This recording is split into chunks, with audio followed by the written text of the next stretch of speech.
Salve, salve, torcida do Esporte Clube do Recife. De antemão, queria dizer a vocês que estamos todos testados. Quem está do lado de lá na produção, como nós que estamos aqui, agradecendo nesse momento a LP Saúde, que está fazendo junto com a gente aí, todos seguindo os protocolos junto com o Dr. Stenberg.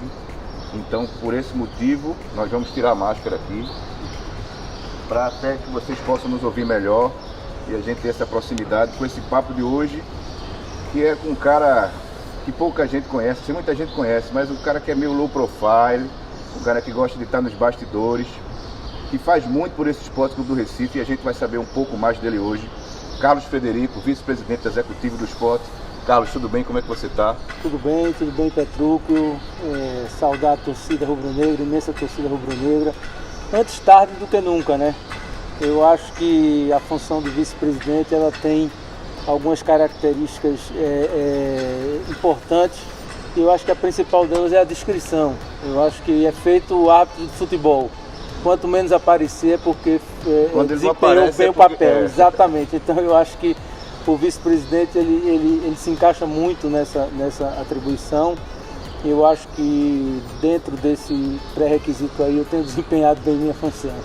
Mas Carlinhos, eu queria que você falasse, essa não é a sua primeira experiência aqui no Esporte Clube do Recife, você já atuou justamente nesses bastidores antes. Queria que você falasse dessa sua primeira experiência no esporte, quando foi, como é que foi, o que é que você fez?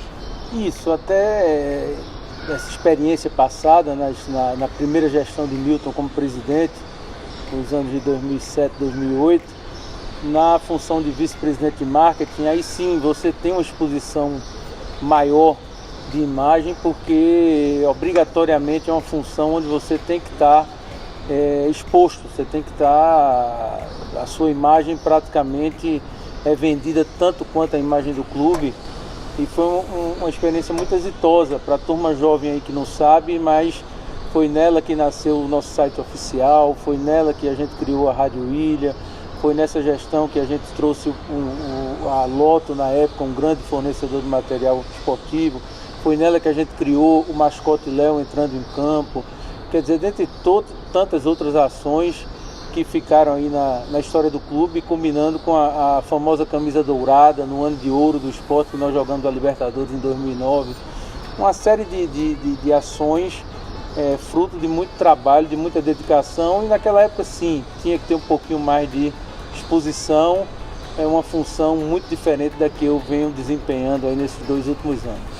E por essa experiência que você tem, todo esse lastro que você falou, do que aconteceu em 2007, 2008 com a vice-presidência de marketing, você ainda tem uma relação estreita com o departamento, marketing e comunicação, você ainda participa, você dá seus pitacos, como é essa tua relação? Tive na hora da montagem da equipe, né? Eu acho que é uma equipe hoje muito coesa, só tem craque, Diogo, Didi Gaioso, Rafael, você, a turma toda da comunicação, só tem craque. Eu acho que minha experiência e minha participação aí foi muito na montagem da equipe.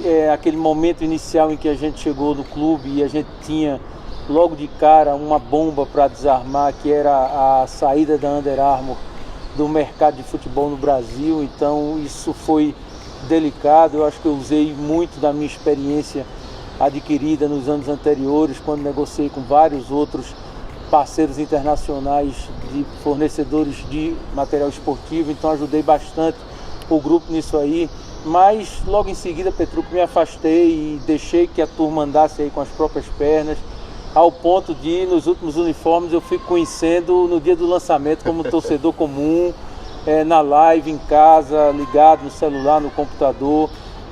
A turma anda hoje sozinha e eu quase nenhum pitaco dou mais no dia a dia do marketing aí no último ano, acho que nenhum. E a gente sabe que o grupo de Milton, na qual você faz parte, decidiu voltar agora há pouco, no ano. Eu queria que você explicasse o porquê dessa volta, em que momento vocês acharam que estava na hora de voltar. Queria que você falasse sobre isso. A gente recebia sinais preocupantes, né? A gente viu que dentro do próprio grupo da gestão anterior, você teve uma renúncia do presidente do conselho na época, você tinha alguns chamados cardeais do clube muito preocupados com a situação financeira do clube, com o nível de endividamento, com alavancagem financeira do clube, falando num termo mais de gestão. Então isso nos preocupava bastante. E o presidente Milton nunca se afastou por total das notícias e da preocupação com o clube. Ele era muito solicitado e muito requisitado para dar sua opinião, para tentar aconselhar, entender o que é que estava acontecendo. E eu acho que isso o motivou, o deixou preocupado e disse: não, eu não posso me esquivar de comparecer se for requisitado. Então eu acho que foi um movimento quase que unânime. Tanto é que a situação nem candidato teve, para você ver, acho que nunca aconteceu dentro do clube o fato da situação não ter candidato, não lançar candidato, porque eu acho que as forças políticas que estão por trás, que carregam esse clube há tantos anos, viram que Milton talvez fosse a única pessoa com poder de aglutinação e com capacidade de gestão para tirar o clube daquele momento em que ele vivia. Foi muito assustador o que a gente encontrou quando assumiu, e eu acho que Milton foi a pessoa certa no momento certo. Quando você fala assustador, como é que a gente poderia dizer? O que é que vocês encontraram lá? Qual foi a realidade? Porque assim, quando vocês decidiram voltar e tal, já se tinha uma noção do que iria enfrentar, né? Mas essa noção foi ratificada quando vocês chegaram lá? Se tinha uma noção, Petrucco, mas nem tanto quanto o que a gente viu. Eu acho que o presidente falou muito ao longo do ano de 2019, falou no ano de 2020, da situação financeira do clube atual e como ele encontrou o clube. Eu acho que a gente tem aí sinais claros e evidentes da situação financeira em que nos encontramos hoje. Mas eu queria pontuar algumas coisas para que o torcedor comum ele tenha mais subsídio ainda para entender em que situação nós pegamos o esporte e como ele está. A gente quando assumiu, duas coisas me saltaram aos olhos. Uma delas foi, fomos recebidos numa sala de transição e eu era o encarregado para chefiar essa equipe de transição. Recebemos pastas e mais pastas de documentos, todos os contratos do clube. Disso aí nós não temos do que nos queixar. O CEO na época do clube ficou à nossa disposição, fornecendo os documentos necessários. Mas me preocuparam duas coisas que foram sinais de que a gente ia encontrar muito problema pela frente. Um deles foi o contrato da Rede Globo de televisionamento, onde a gente desmistificou aquela questão dos 18 milhões que foram chamados durante anos e anos pela gestão passada de bônus, e era um empréstimo, ou seja, esse contrato assinado em 2016 chegou à minha mão e lá estava: vão ser cobrados do Esporte Clube do Recife nos anos de 2019 e 2020, exatamente a nossa gestão, o valor de 18 milhões, 9 milhões em 2019, 9 milhões em 2020. Eu fui para o balanço da época de 2018 e essa dívida não estava no balanço. Então isso só de pronto, Petrucco, já me deixou assustado, porque a gente estava recebendo o clube de uma gestão que sonegou uma informação de uma dívida de 18 milhões de um balanço financeiro. Então o que mais a gente poderia encontrar se no próprio balanço do clube auditado, fiscalizado e avalizado pelo Conselho, a gente tinha uma lacuna de 18 milhões. E é preciso que o torcedor tenha a dimensão do que são 18 milhões. 18 milhões hoje, a gente pagou 2 milhões no ano de 2019, ficaram 16 milhões para o ano de 2020. Isso aí dá quase 40%, 50% da nossa receita anual. Quer dizer, o esporte hoje é o clube com a menor receita de televisionamento da Série A, disparado, e o segundo lugar está muito longe da gente. Então a gente tem hoje a menor receita de TV para disputar contra os grandes. Então isso foi um ponto que me assustou muito.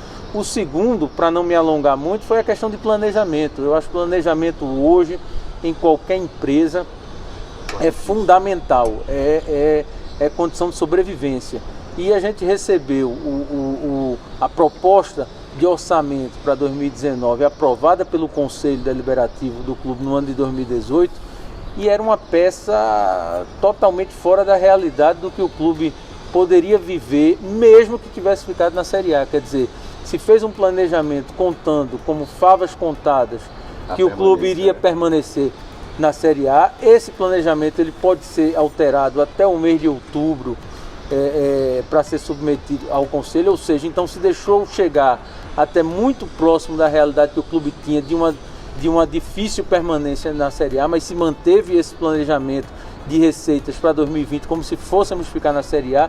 E não obstante isso, se tinha no planejamento previsão de receitas com base em ganhos desportivos, ganhos em campo. Eu acho que isso não pode acontecer num clube de futebol. Se tinha lá previsão de receita para o clube chegar às quartas de final da Copa do Brasil e chegar na Sul-Americana, quer dizer, então você contava com recursos que eram puramente advindos de dentro do campo. Isso não se faz em planejamento de clube de futebol. Os que fizeram hoje, está aí, eu não vou citar nem nominar, mas o torcedor inteligente vai buscar exemplos de clubes que, inebriados por ganhos momentâneos em campo, acham que esses ganhos vão se repetir ad eterno e contam com essa receita.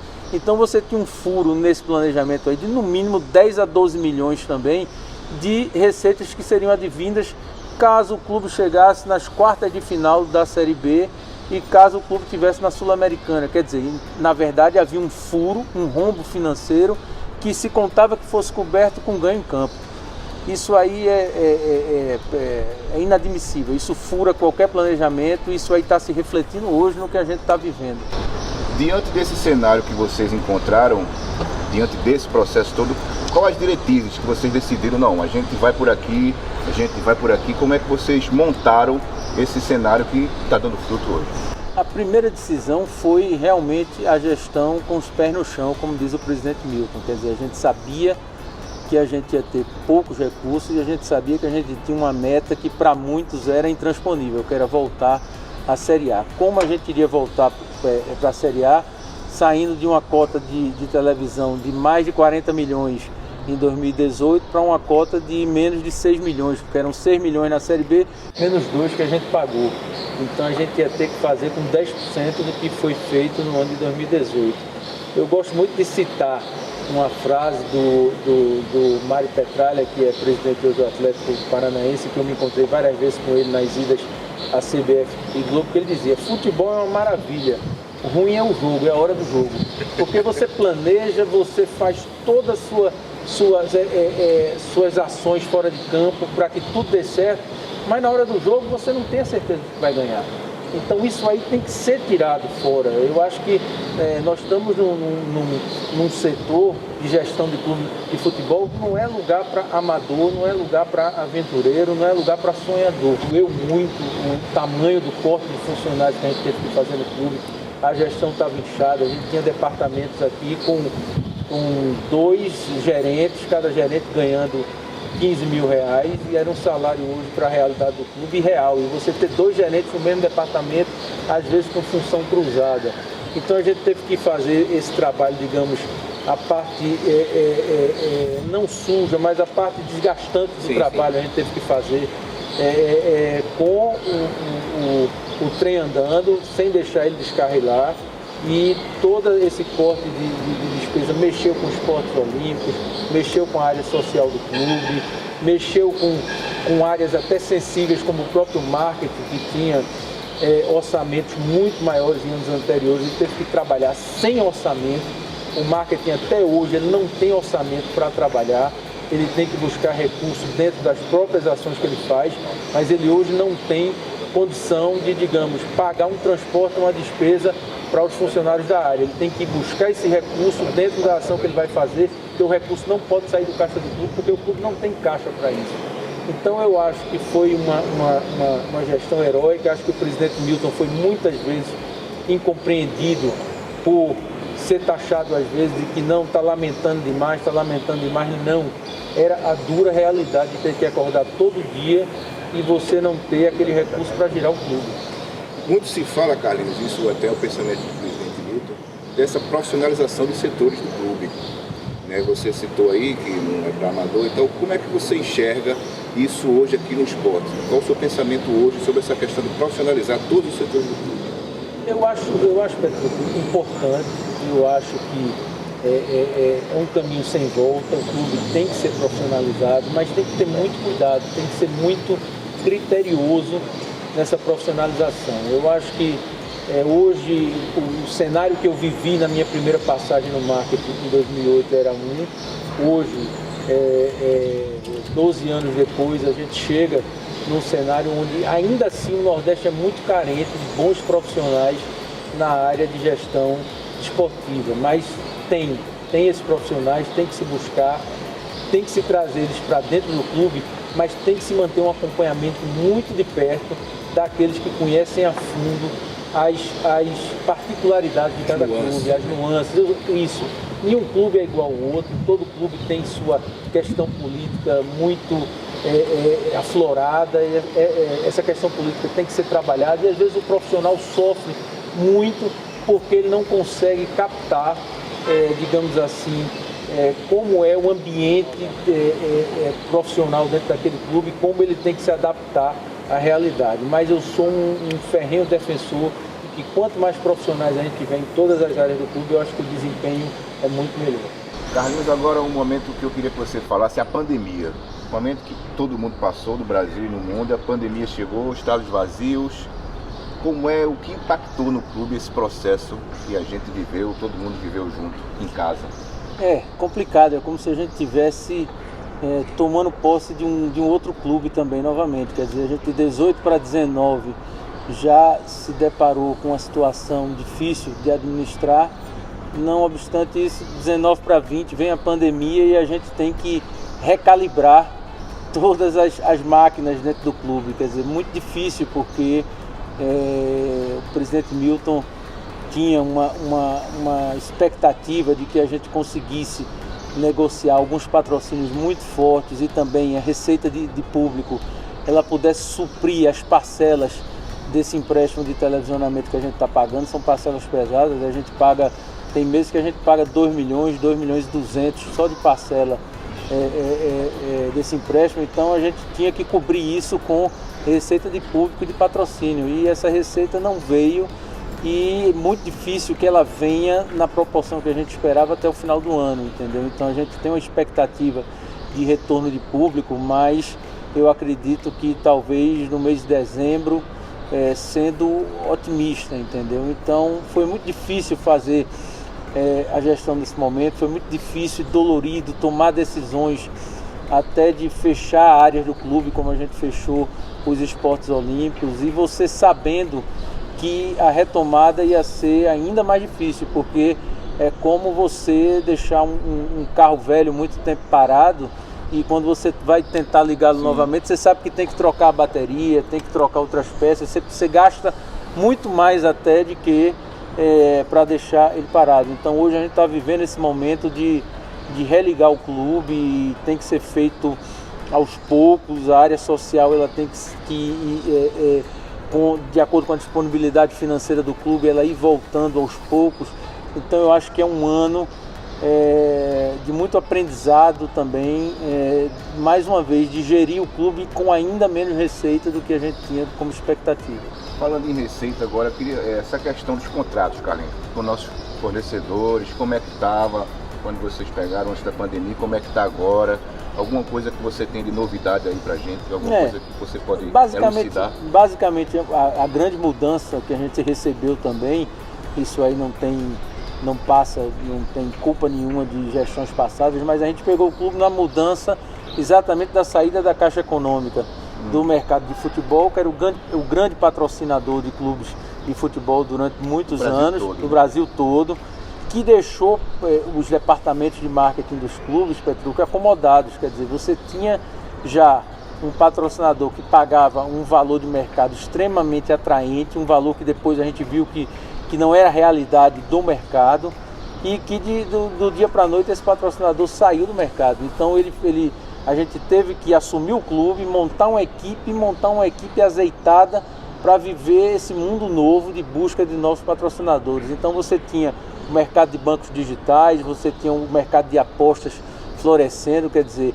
o mercado hoje para patrocínio de clubes de futebol ainda não está muito claro, ele ainda não está, digamos assim, solidificado com esses novos players. Você tem, a cada momento surge um novo parceiro na área de banco digital, um novo parceiro na área de aposta, e aí sim talvez com mais força para que cheguem junto dos clubes e a gente possa ter cotas maiores do que a que a gente tem hoje. A gente não consegue o mesmo valor na nossa camisa que a gente conseguia antes. Então a gente teve que buscar o quê? Mais patrocinadores para poder chegar a um valor final parecido com o que a gente tinha, e conseguimos. Quer dizer, nesse ano 2020, na soma dos patrocínios de camisa exclusivamente em 2020, a gente vai ter o mesmo valor que a Caixa Econômica pagava em 2017 e 2018 para ser exclusiva. É uma vitória. Uma vitória muito boa. Para o torcedor que não sabe, Carlos Frederico é o nosso representante que vai à CBF, vai negociar, vai participar das reuniões. E qual o cenário que você tem enxergado? Qual o seu posicionamento sobre o que você está vendo quando você vai para o Rio de Janeiro, para a CBF, se encontrar por lá? Como é que você vê esse cenário? Essas são aquelas missões exatamente que a gente classifica naquilo que a gente falou no início da nossa conversa, né? É onde o vice-presidente atua de forma discreta, mas que realmente tem um papel decisivo. E a maioria das vezes eu vou de manhã, volto no mesmo dia. O que a gente constatou em 2 cenários diferentes com a Rede Globo é que a gente tinha realmente um cenário muito difícil do ponto de vista financeiro. Foi o ano de 2019 foi de muita briga para que a gente conseguisse ter dos 9 milhões que estavam contratados e assinados para que a gente pagasse, nós só pagássemos 1 milhão e 600, não chegou nem a ser 2 milhões, quer dizer, então essa foi uma conquista dessa luta, de idas e vindas constantes, negociações, de realmente mostrar que o clube era uma aposta interessante, ou seja, se nós voltássemos para a Série A, ficaria muito mais fácil para eles receber todos os 18. Se nós não voltássemos, eu acho que essa conta iria estar sendo alongada por anos e anos e anos.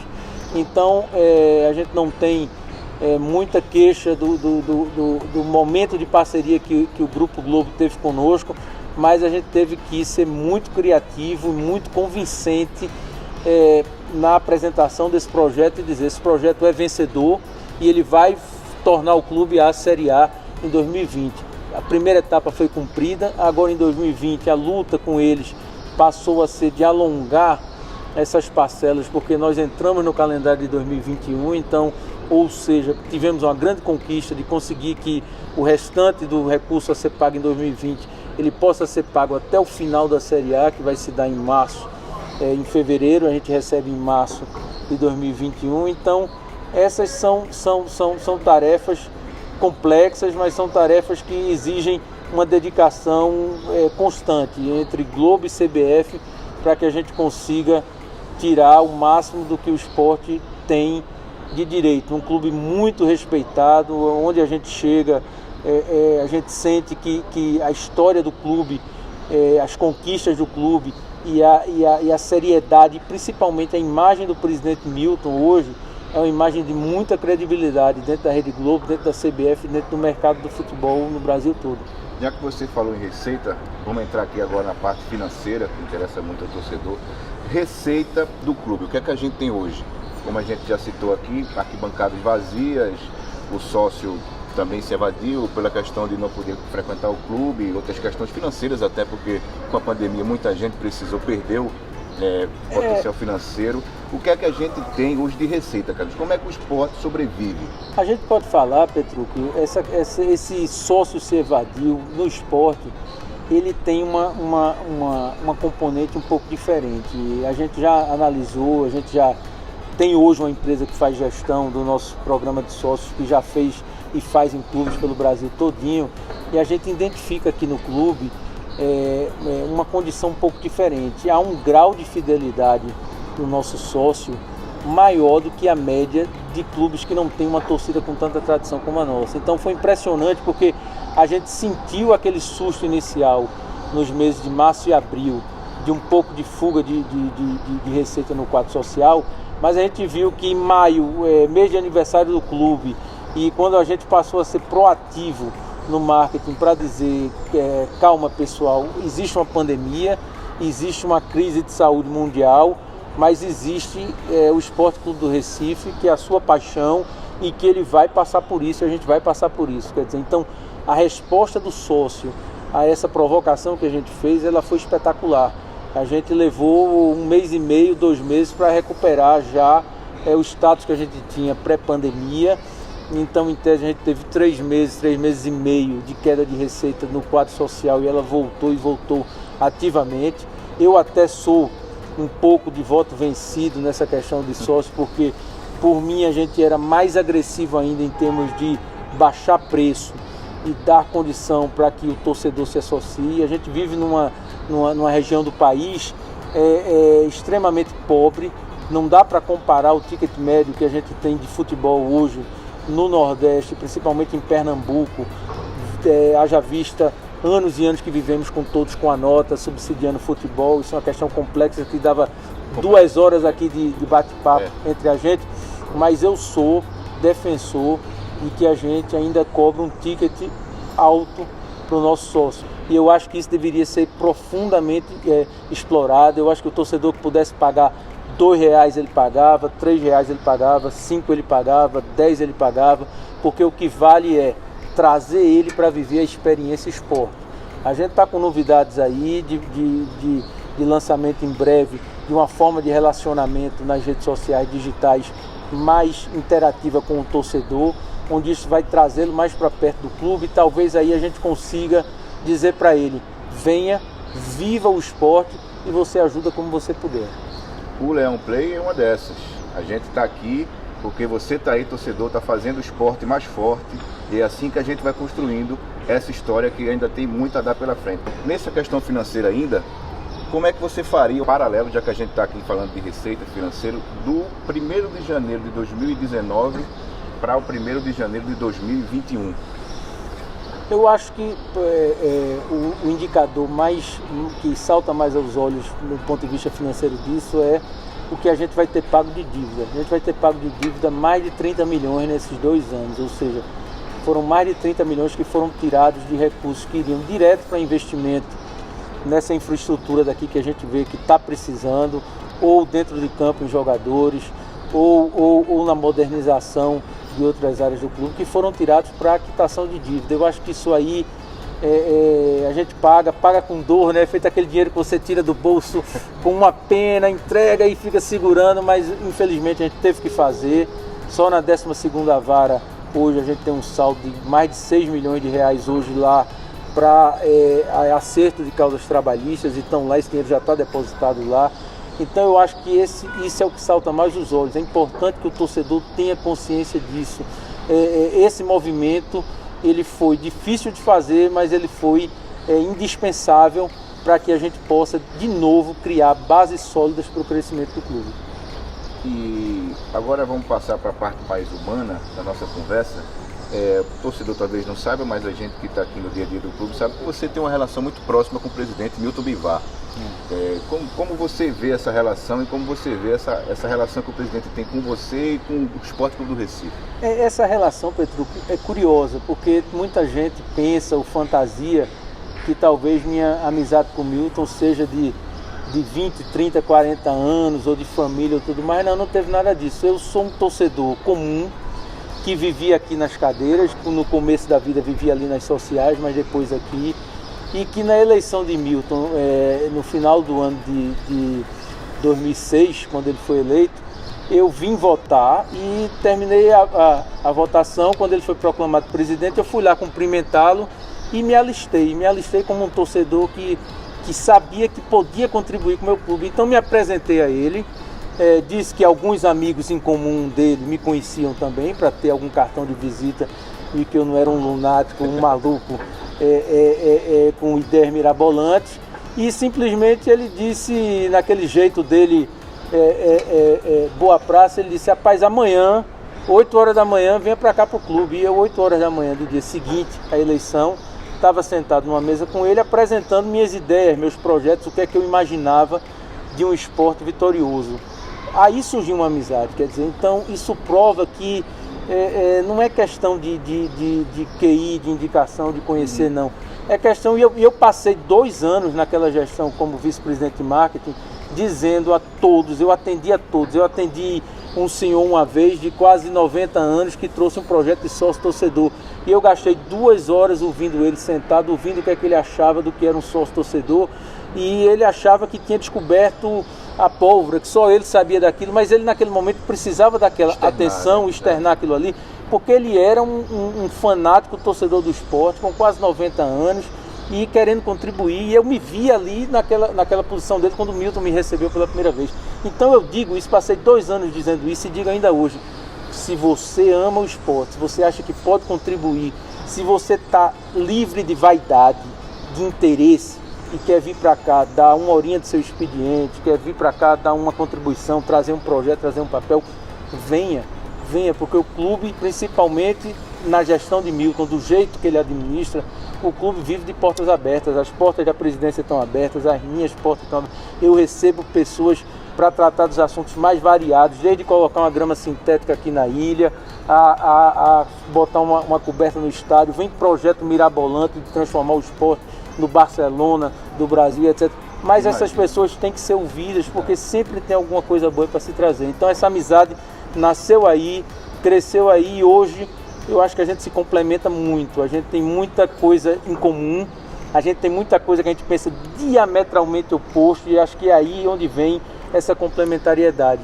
Ele gosta que eu atue em áreas em que ele talvez não tenha muita paciência, muito saco para estar no dia a dia e isso ajuda a gente a vir tocando isso há quase 15 anos. Ô Carlinhos, e como você enxerga, você falou do grupo de Milton, que é um grupo coeso, né, que tem as características aí, como é que você diria as características do... É um grupo, como você disse, que aumenta de acordo com a paixão de quem se aproxima, né? Eu acho que eu até nem tinha programado te contar essa história aí que eu acabei de contar, mas é bom que ela já responde essa tua segunda pergunta. Esse termo grupo de Milton, ele foi se desfazendo com o tempo, porque terminou sendo o grupo das pessoas que vieram para o clube com esse espírito que eu vim. Eu vejo muitas pessoas, se eu for nominar aqui, eu vou estar faltando com alguns, mas eu vou citar um caso que é clássico, o caso de Camilo Leles, que é um cara de um valor extremo, que chegou aqui ao clube também sem ser parente de ninguém, sem estar apadrinhado por ninguém, chegou aqui no clube com uma doação para o CT, que na época a Milton a gente tinha acabado de comprar aquele terreno com os campos, e a gente ia começar uma obra que era gigantesca, e o Camilo se aproximou da gente do grupo, se apresentou, conhecemos ele naquele momento, e ele disse, eu quero fazer uma doação de cerâmica para o CT, cerâmica para os clubes. Depois virou um movimento aqui na ilha, que na época se colocou muita cerâmica vermelha e preta aqui em volta, e nasceu de um torcedor abnegado que sem, digamos, ambição nenhuma, sem interesse nenhum político ou financeiro no clube, veio, se alistou e se apresentou. Então, o grupo de Milton, o grupo de Kombi, como muita gente falou, como a gente dizia que cabia numa Kombi no início, ele hoje é uma multidão de abnegados, e talvez a gente gere alguma, digamos assim, algum ciúme ou algum sentimento em outras pessoas, porque talvez eles veem e não entendem como é que tanta gente se contagia por uma proposta dessa, de estar aqui dentro do clube, dando seu tempo, emprestando seu dinheiro, como o próprio Emanuel Gaioso, que é um cara que eu não podia deixar de citar nessa entrevista, que está aqui 24 horas por dia, tanto dando tempo quanto dando recurso dentro do clube para isso. E acho que é a síntese desse grupo. Carlos, agora eu queria que você falasse do Carlos Federico, o homem, o filho, o esposo, o pai, o amigo. Fala um pouco dessa tua relação com o esporte, né? Como é que você vê essa relação sua administrativamente, que você se doa para o clube, e essa relação familiar, suas atribuições, porque todo mundo aqui, a gente é rubro-negro de paixão, né? E aí se torna no nosso dia a dia, e como é que fica a família, o Carlos Federico, dentro desse processo todo? Isso vem de paixão mesmo, Petrucci, vem de berço, independente de classe social. Eu sou filho de um representante comercial, de uma funcionária pública. Todos dois apaixonados pelo esporte, e meu pai vivia aqui. Meu pai foi conselheiro muito tempo atrás, foi fundador do Bafo do Leão, e era um torcedor de sociais, era um torcedor de estar ali sentado no cimento quente e assistindo o jogo. E eu nasci vindo para jogo assim. Então a minha vinda e a minha decisão de ser dirigente do clube foi mais como uma tentativa de homenageá-lo. Isso a gente traz de pai. Você ouvir Milton falar sobre a relação dele com o esporte, e você ouvir ele falar dele com o pai. A minha é a mesma coisa. Então hoje transmiti isso para os meus filhos. Tenho 3 filhos hoje, já adolescentes, já até um mais velho, já de 21 anos. Todos 3 apaixonadíssimos pelo esporte, adoram estar em jogo, adoram estar aqui. O menor acorda, dorme com a camisa do esporte, acorda com a camisa do esporte. e tudo mais, menor que eu digo, mas 16 anos já. Minha esposa tem todas as camisas, gosta, compra, usa, vem para jogo. Às vezes até aconteceu situações de no grupo de dirigentes só tá ela de mulher, porque para mim esporte é família. Quando eu senti que a minha permanência aqui no esporte poderia gerar alguma ausência dentro de casa com a família, eu tive aquela ideia mais simples do mundo, porque não trazer a minha família para dentro do esporte. Então alguns se assustam porque minha esposa vem para todo jogo comigo. Ela vem para todo jogo comigo, porque ela vive isso, ela gosta disso, para mim eu estar aqui não é abrir mão do convívio de família. Então talvez isso seja o segredo dessa paixão com que a gente se dedica aqui. Estamos chegando ao fim dessa entrevista com o Carlinhos e eu queria que você falasse agora do legado que o presidente Milton Bivar, o vice-presidente Carlos Frederico, o legado que vocês vão deixar para o esporte, o que é que você enxerga que a contribuição de vocês para esse esporte? Eu acho que independente, Petrucco, da gente, estão aí as revistas do clube, está saindo até a mais nova agora, que ela vem com uma lista enorme de realizações físicas e históricas que a gente está deixando aí para o clube. Eu e Milton deixamos em 2007, 2008, vamos deixar agora em 2019, 2020. Mas eu acho que o principal, você me fez pensar agora, eu acho que é o gesto de doação sem pedir retorno. Eu acho que esse é o gesto que a gente deixa para as gerações futuras. Eu acho que o clube já está passando da hora de ser entregue para uma geração mais nova tomar conta, mas sempre a nossa preocupação é de que essa geração venha imbuída desse mesmo espírito que os nossos pais tiveram, que o pai de Milton teve quando ajudou a construir isso aqui tudo, que o meu pai teve quando fundou torcidas organizadas aí para estar junto ao campo. Eu acho que se a gente conseguir transmitir isso para as novas gerações, veja que eu já estou me colocando como um dino, né? Aos 50, vou fazer 52 anos agora e já me coloco como tendo que estar passando esse bastão para esses jovens que estão vindo aí. Então eu acho que se a gente deixar de legado o exemplo de doação e o gesto, a gente pode ter certeza que o trabalho foi cumprido e foi bem feito. Carlos Frederico, eu tive informações, dei uma pesquisada aí, fui futucar alguns camaradas importantes aí. E sobre que tem essa relação sua da sua mãe, que você assiste, do seu pai, que foi um dos fundadores aqui da Bafo do a Bafo do Leão. Então, dentro desse cenário caseiro, e aqui estamos nós aqui dentro do Templo da Ilha do Retiro, queria que você falasse para o nosso torcedor, que é sempre a pergunta final que a gente deixa para o nosso entrevistado, o que é o Esporte Clube do Recife para você, o que representa para você esse lugar? Para mim é vida, né? Vida vai terminar o ano e a gente vai ficar um pouco órfão, porque vamos ter que passar para frente o bastão. Mas é sentimento, é sensação de que isso aqui completa a nossa vida. Isso aqui completa... Não saberia sair de casa todo dia se não fosse para dedicar um pouquinho do meu tempo aqui. A emoção vem porque a gente lembra disso. É pai, é lembrar de pai, mãe, de família, de paixão, doação. Então a gente diz para o torcedor, confie, acredite, tenha certeza de que as pessoas que hoje estão à frente do clube estão fazendo da melhor forma possível e dê um pouquinho, doe um pouquinho, se não puder dar, se não puder contribuir, se não puder se associar, venha dar tempo, venha prestigiar, venha para os jogos quando os públicos puderem voltar. Eu acho que esse é o principal recado que a gente pode deixar para as futuras gerações. Carlos Frederico, muito obrigado. Torcedor do esporte, assine a Leão Play, participe, faça do esporte cada vez mais forte. Entre nas nossas redes sociais, curta o que a gente faz, entre, dê opinião, critique, elogie, participe do esporte, porque é isso que mais importa pra gente. Que você aí jogue junto com a gente aqui, o que reflete no campo essa união. É isso que a gente está falando aqui, a paixão pelo esporte é tanto nossa quanto sua. Até a próxima. Muito obrigado, Carlinhos. Abraço. Tamo junto.